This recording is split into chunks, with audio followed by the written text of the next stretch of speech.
The Boss in the Sauce Show. Boss in the Sauce Show. Boss in the Sauce Show. Boss in the Sauce Show. Here we go.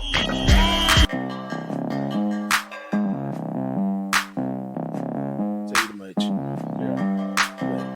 Let's jump over to another team, and I just sometimes I have high hopes for this team, but sometimes I think I could go out there and do a better coaching job than they do on offense, and that's New Mexico Lobos with Danny Gonzalez. His third year here, third year at the school, third year coaching.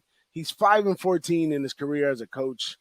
He has offensive coordinator Derek Wareheim, and he has one of the best guys I respect the most at defensive coordinator, Ricky Long, who basically built the defense that San Diego competes at. He's the author of the 4-2-5, the 3-3-5. He gets all his money's worth out of those defenses.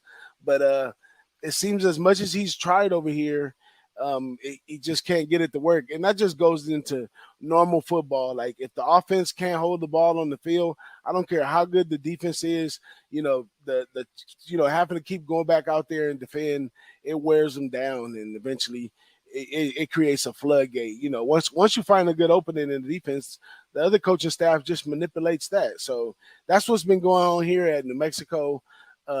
Rocky Long's been coaching the defense in just as he does slowly. Not that they're super impressive on the field, but they are on the field all the time because the offense are not doing nothing for them. Last year, they averaged 12 points a game, 120 on the ground, 114 in the air. The defense allowed 28.4 points a game, which should have been like 50. And they only allowed 143 on the ground and 219 in the air. So it's not much that I can say positive about the offense. And this guy, Danny Gonzalez, he's supposed to be the offensive genius. He tried to get out there the first year, call the plays himself. But this year, he returns 4 on offense, 7 on defense. He doesn't have much good to look for. And I don't really see anything that's even a great highlight. At quarterback, he has last year 5th-string walk-on Isaiah Chavez and CJ Montez. They're going to battle for the starting job with a transfer, Miles Kendrick from Kansas. May the best player win. I don't know. We still don't know what we're going to get. I think it's deeper rooted in the X's and O's because this guy doesn't know if the run or the pass is what's important, and he's obviously can't get out of third down. So I could go over what they lost and what's coming back all over the field, but when the scheme is bad, the scheme is bad.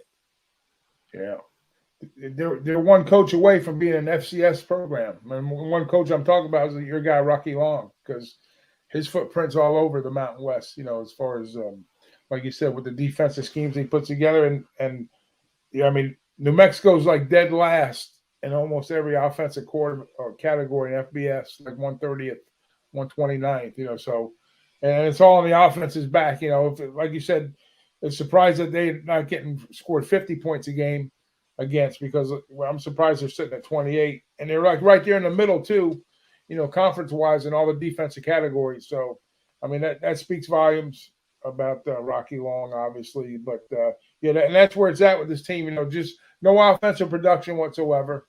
Can't sustain any kind of drive. They're dead last to scoring points.